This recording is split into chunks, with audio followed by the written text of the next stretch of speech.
Today I'm going to use this Roundup to kill these weeds. And if you notice, I bought the Roundup with the comfort wand here.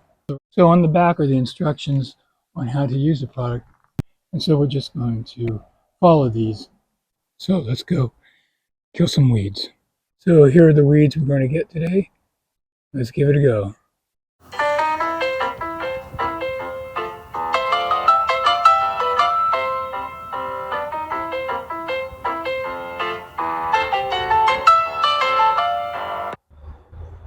This is the original area that I videotaped myself spraying, and it's been 3 hours now.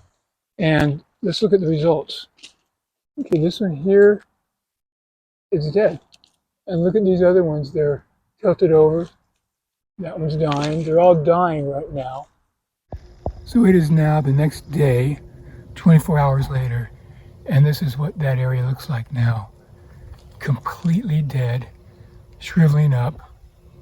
The sun is drying them out, and they're just going to disintegrate into the rocks. Thank you for watching.